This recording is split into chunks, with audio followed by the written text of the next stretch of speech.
PM किसान सन्मान निधी योजनेचा आज 22वा हप्ता शेतकऱ्यांच्या खात्यात जमा होणार आहे। ही रक्कम देशभरातील 9,32,00,000 शेतकऱ्यांना या रकमेचा लाभ मिळणार आहे।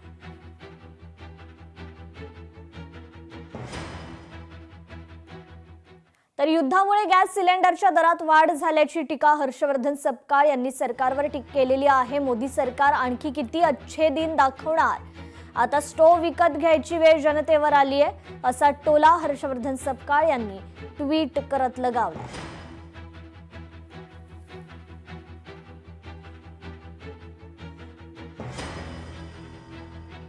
आर्थिक तोट्यातील बेस्ट उपक्रमाला तारण्यासाठी बेस्ट समिती अध्यक्षा तृष्णा विश्वासराव यांनी मुंबई महापालिकेकडे 3,000 कोटी रुपयांच्या अनुदानाची मागणी केली आहे। तसं पत्र महापालिका आयुक्त भूषण गगराणी यांना पाठवण्यात आले।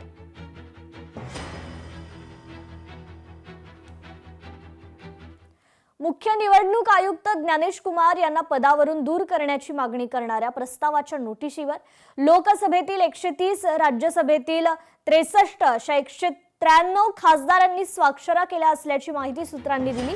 ही नोटीस सभागृहात शुक्रवारी किंवा सोमवारी मांडली जाण्याची शक्यता आहे। विरोधी पक्षातील एका नेत्यानं सांगितलंय की या नोटिशीवर आवश्यक संख्येपेक्षा अधिक खासदारांनी स्वाक्षऱ्या केल्या। या सर्व खासदार आपल्या मागणीवर ठाम आहेत।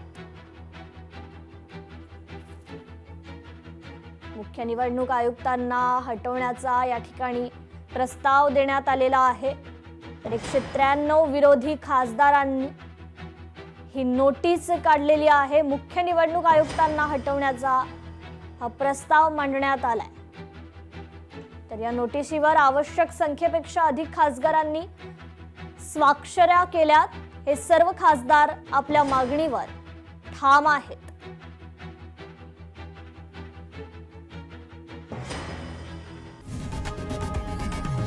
लोकशाही मराठी ऐका, पहा, जागरूक रहा।